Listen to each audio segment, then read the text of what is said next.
Luc Ferry, s'il est besoin de vous présenter, vous êtes philosophe et essayiste, ancien ministre de l'Éducation. Vous avez récemment publié 7 façons d'être heureux, mais aujourd'hui il sera question d'un autre de vos ouvrages, à savoir la révolution transhumaniste, comment la technomédecine et l'ubérisation du monde vont bouleverser nos vies. Alors première question, qu'est-ce que le transhumanisme?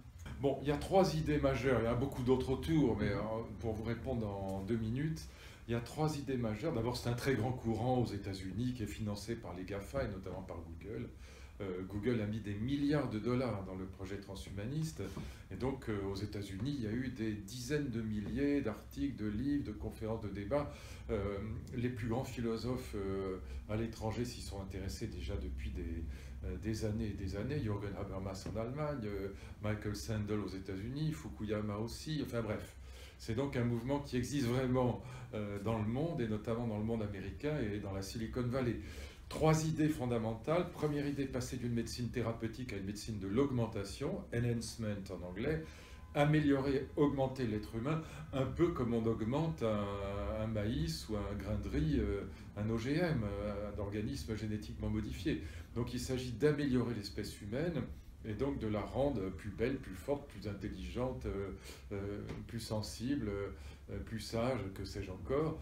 Mais surtout, deuxième idée, le vrai projet transhumaniste, à mon avis, en tout cas c'est ça qui me paraît intéressant, c'est d'augmenter non pas forcément la force physique ou la beauté, mais augmenter la longévité humaine. On n'a jamais augmenté la longévité humaine, contrairement à ce que croient énormément de gens, y compris d'ailleurs beaucoup de médecins qui se trompent là-dessus, et qui disent « mais si, regardez les progrès de l'espérance de vie ».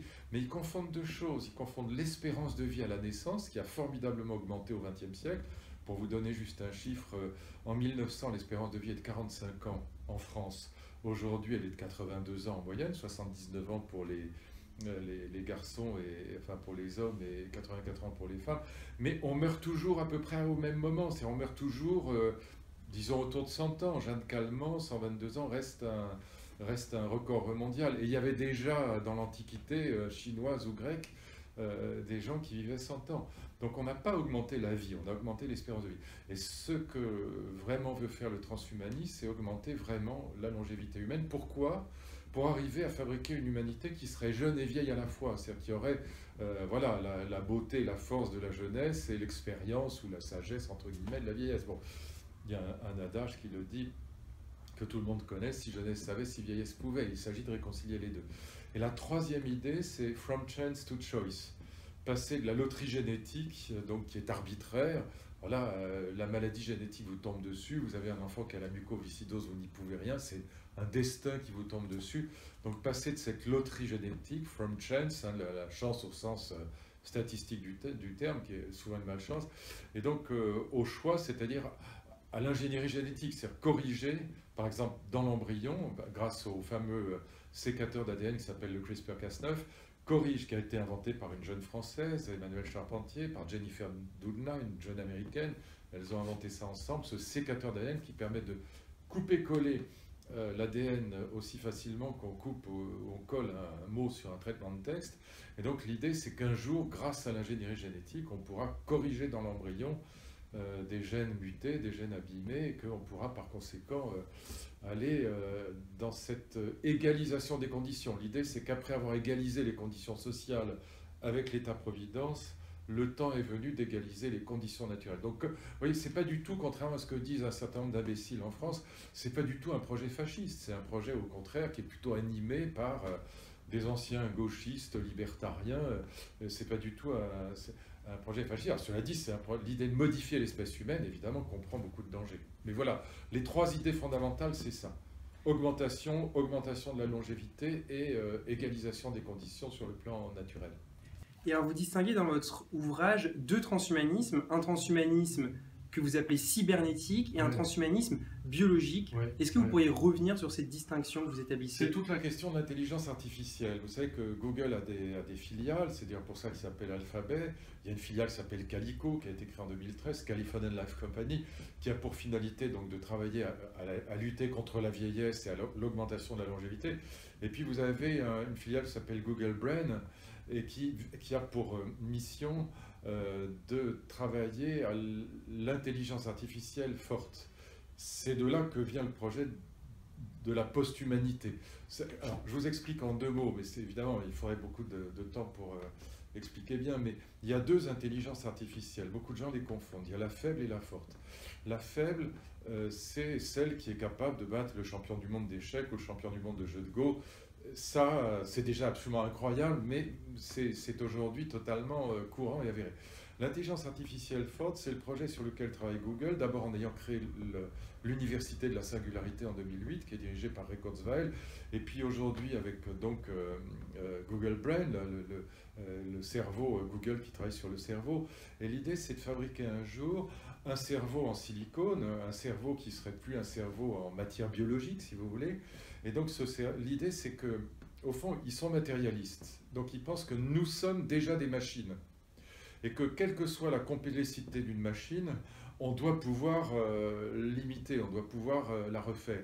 Et donc ce qu'ils essayent de fabriquer, c'est des séquences de silicone, des séquences de neurones siliconés, si je puis dire, donc de cerveaux en quelque sorte non biologiques, qui seraient par conséquent, le jour où on y arrivera, et pense qu'on y arrivera, capable de ce qu'ils appellent l'intelligence artificielle forte, c'est-à-dire non seulement ratatiner le champion du monde de jeux de Go, mais avoir la conscience de soi et des émotions. C'est les 2 critères qui définissent l'intelligence artificielle forte. C'est-à-dire la conscience de soi, ce que, évidemment, la machine qui bat le champion du monde de jeux de Go n'a pas. Elle n'a pas la conscience de soi, c'est juste une machine.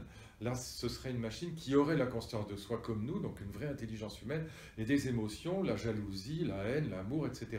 Et c'est contre cette intelligence-là qu'en juillet 2015, Bill Gates, Stephen Hawking et Elon Musk, le patron de SpaceX et de Tesla, ont signé ensemble avec 1000 chercheurs une pétition justement contre cette intelligence artificielle forte qu'ils estiment comme étant extraordinairement dangereuse, parce que si on y arrive, on aura fabriqué un post-humain. On aura fabriqué une machine qui aura la conscience de soi et des émotions. Et cette machine sera un objet darwinien, sera un être darwinien. Et un être darwinien, si vous connaissez un peu la théorie de la sélection naturelle de Darwin, il n'a qu'une idée en tête. La première idée qu'il a, c'est d'éliminer tous ceux qui peuvent l'éliminer.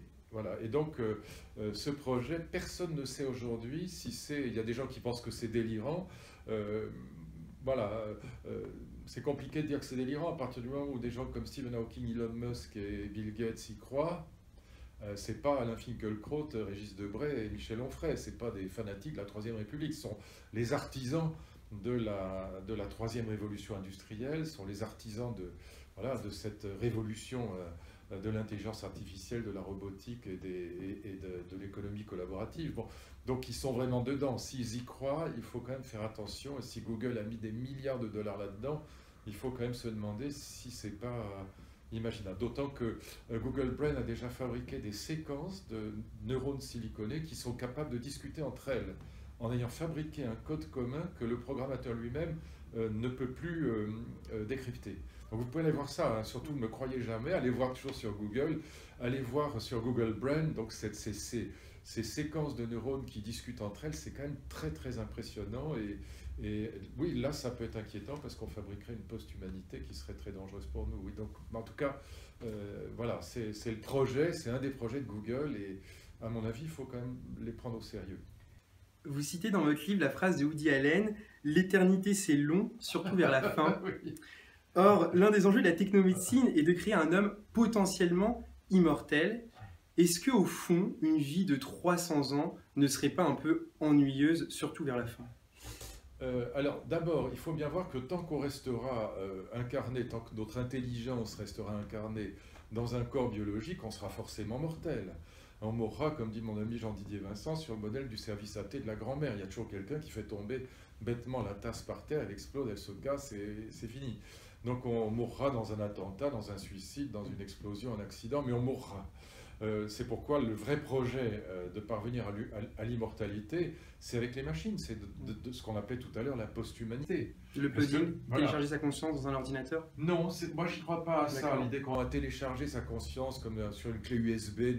Non, c'est qu'on fabriquera un ordinateur qui aura un cerveau en silicone et qui sera... Alors je ne sais pas du tout si on y arrivera, vraiment personne ne peut le dire. Mais si on y arrive, cette machine-là sera à la fois intelligente comme nous et immortelle. Elle aura à la fois les mêmes émotions que nous, puisque le cerveau est le siège des émotions.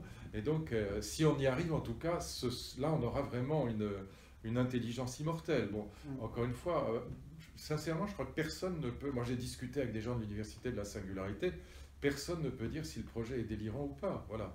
Et donc, c'est très compliqué. Je ne rentre pas davantage là-dedans. Mais en tout cas, tant qu'on sera dans un corps biologique, on mourra. Maintenant, est-ce qu'on s'ennuiera au bout de 300 ans? Mais c'est à vous de voir. Moi, pas. Alors là, il n'y a aucun doute que je ne m'ennuierai certainement pas. Je pense même qu'on meurt aujourd'hui juste au moment où on commence à être un peu moins con, quoi. Donc, et j'ai encore... Vous savez, il y a 15 millions de livres à la bibliothèque du Congrès. Dans ma vie, au maximorum, et je suis un vrai barjot, c'est-à-dire j'en lis plus probablement que n'importe qui, ou on doit être quelques-uns comme ça au monde à lire autant que moi, mais bon, je dis ça, mais peut-être quelques centaines, mais vous savez, pas tellement plus, je lis toute la journée. Et donc, on lit 15 000, 20 000 livres dans sa vie. Et encore, quand j'ai traduit la critique de la raison pratique de Kant, ça m'a pris des années.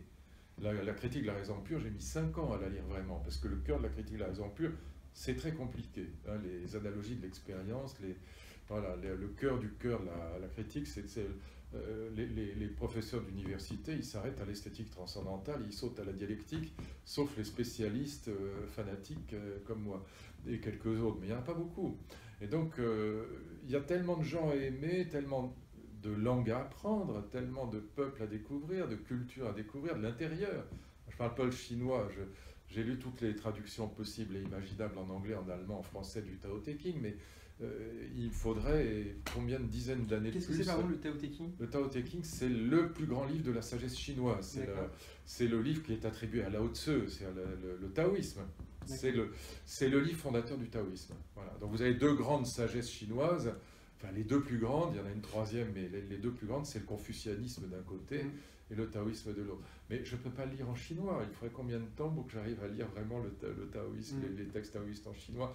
Donc non, 3 siècles, c'est encore beaucoup trop peu. Vous remarquez également dans votre livre, et c'est ça qui est également très intéressant, qu'il y a un point commun fondamental entre l'ubérisation de la société et le transhumanisme. Et ce point commun, c'est une volonté de liberté et d'autonomie. Est-ce que vous pourriez revenir sur ce point? Alors, il y a beaucoup de points communs technologiquement. En fait, l'économie collaborative, le vrai modèle, c'est Airbnb. C'est le modèle à l'état chimiquement pur. Ou Uberpop. Uberpop parce que c'était des vrais chauffeurs privés. Hein, Donc, qu'est-ce que c'est que l'économie collaborative? Elle fonctionne sur 3 piliers. L'intelligence artificielle, qui est capable de traiter le big data en temps réel sur des capteurs qui sont dans votre smartphone. Ce sont les 3 éléments de l'économie collaborative. Sans ces 3 éléments, pas de Uber, pas de Airbnb, etc. Donc, il y a une technologie commune au transhumanisme, une part de technologie très importante qui est commune au transhumanisme et à l'économie collaborative. Donc, notamment ces 3 éléments-là, intelligence artificielle, big data et Internet des objets connectés, si vous préférez. D'accord? Donc ça, c'est la base commune sur le plan techno-scientifique.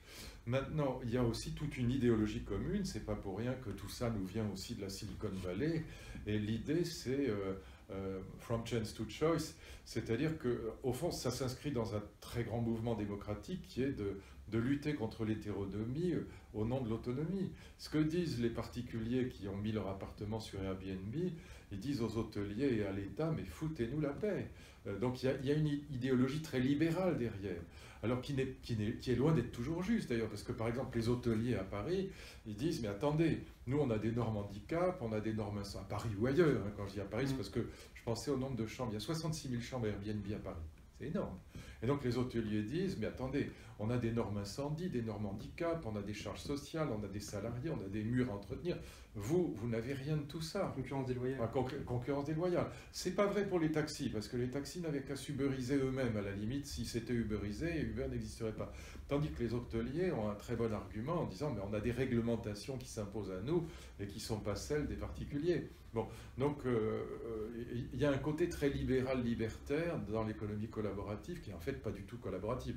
Là où Rifkin est un imposteur absolu, il raconte absolument n'importe quoi, de A jusqu'à Z, c'est un tissu d'Adri sans nom.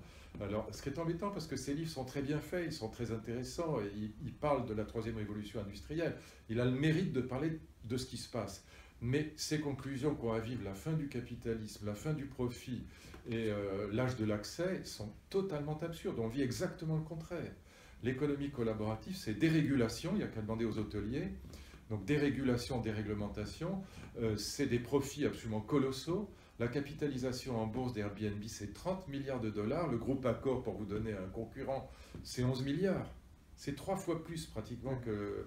Donc, et en combien de temps? En très très peu de temps. Donc c'est des profits colossaux, et c'est même du dumping social, parce que grâce à ces nouvelles technologies, quand vous allez chez McDo, ou que vous allez à Orly ou à Charles de Gaulle, vous tapez vous-même votre menu, vous tapez vous-même votre carte d'embarquement, l'entreprise ne paye pas de charges sociales sur le travail que vous faites. Donc c'est du super capitalisme ultra schumpeterien, et Rifkin vous annonce la fin du capitalisme, la fin de la propriété privée, la fin du profit. Le mec est complètement... Enfin, c'est l'idéologie au sens de Marx à l'état chimiquement pur.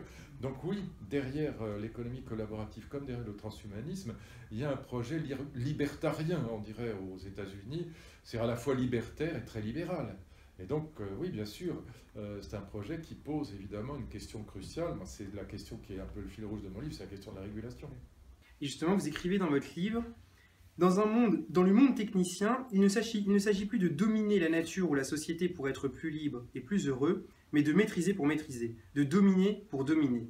Pourquoi? Pour rien justement, ou plutôt parce qu'il est tout simplement impossible de faire autrement si l'on ne veut pas être dépassé et éliminé.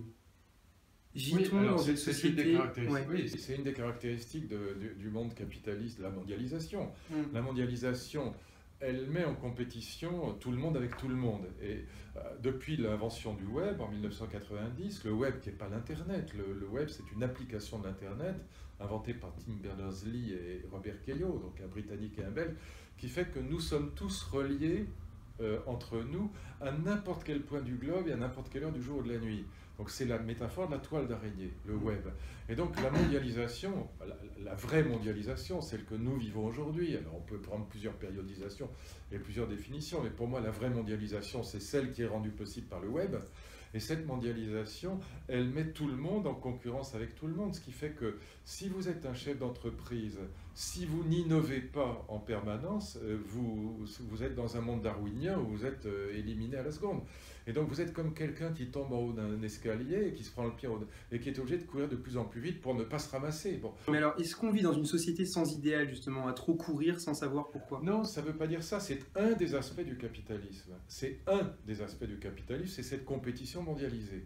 Maintenant, vous avez beaucoup d'autres aspects. Vous avez par exemple ce que j'ai raconté dans plusieurs de mes livres, l'invention du mariage d'amour et de la famille moderne, qui est aussi une invention du capitalisme.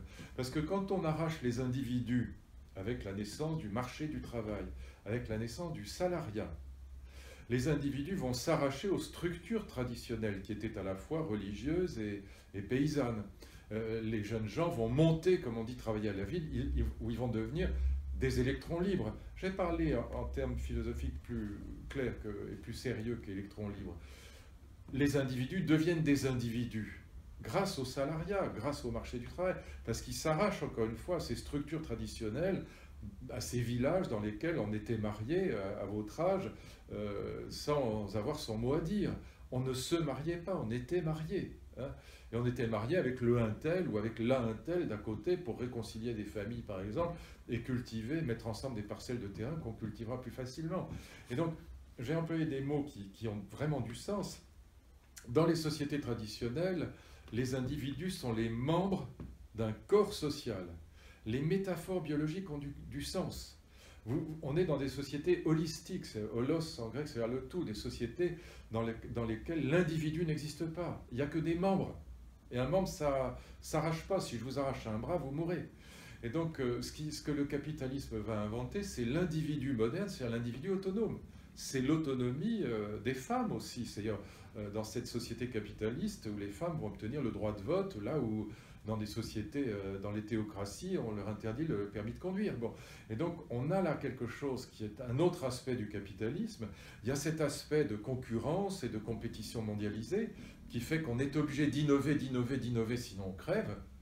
Et puis de l'autre côté, il y a cette invention de l'amour moderne, d'une certaine manière, de l'amour dans la famille. Je suis sûr que vous aimez vos parents, je suis sûr qu'ils vous adorent aussi. Si vous avez des frères et sœurs, je suis sûr que vous les aimez aussi. Tout ça est une invention relativement récente, paradoxalement. Dans la famille du Moyen-Âge, l'amour n'est quasiment pas présent, il est très peu présent, ce n'est pas du tout l'essentiel. Et donc on vit dans des sociétés capitalistes qui ont des aspects parfois très contradictoires. Et l'une des grandes questions politiques actuelles, qui est la question de la régulation, est liée au fait que justement, nous sommes les premiers à critiquer cet univers de la compétition. Dans les sociétés capitalistes, on installe la critique, et notamment la critique du capitalisme. C'est d'ailleurs les seules sociétés qui acceptent l'autocritique. C'est les seules sociétés qui permettent à un mouvement comme celui de Besancenot ou de Mélenchon d'exister, d'avoir pignon sur rue et d'être invité dans les médias à jet continu, alors qu'ils conchient du matin jusqu'au soir la société dans laquelle ils vivent. Mais le capitalisme, c'est ça. Ce sont ces éléments à la fois de compétition sauvage, d'autocritique institutionnalisée, c'est-à-dire la démocratie, et en même temps de naissance de la famille moderne, du mariage d'amour, qui est d'ailleurs un des moteurs de l'autocritique, parce qu'on dit, mais attends, je ne veux pas que mes enfants se retrouvent dans ce monde brutal, je ne veux pas que mes enfants que j'aime se retrouvent dans cet univers de compétition atroce, dans cette espèce de série américaine à la Dallas, où tout le monde est prêt à tuer tout le monde pour avoir une place, struggle for life, etc. Et donc, au fond, le capitalisme génère ces contrepoisons. C'est ça qui est fascinant dans nos sociétés qui sont indissolublement capitalistes et démocratiques. Donc ne croyez pas que cet aspect des choses soit le seul. Hein, c'est ça, je vous dis ça très mal et très vite, mais sur chacun des thèmes que je viens d'évoquer, que ce soit la compétition mondialisée ou que ce soit la naissance de l'amour dans la famille, et notamment de cet amour des enfants, et que ce soit la question de la régulation, on peut faire un séminaire d'une année sur chacun de ces thèmes. Mais même si je le dis très vite, c'est pour que vous compreniez que c'est beaucoup plus compliqué, beaucoup plus intéressant ces sociétés capitalistes que ce qu'en disent leurs adversaires heideggeriens ou marxistes, en gros, qui sont les deux grandes critiques du capitalisme, mais qui sont très unilatérales, intéressantes, mais quand même très très niaises au final, parce que très unilatérales, elles ne voient pas la complexité de ce monde qui est quand même celui dans lequel on a la chance de vivre aujourd'hui. Franchement, c'est mieux que Daesh.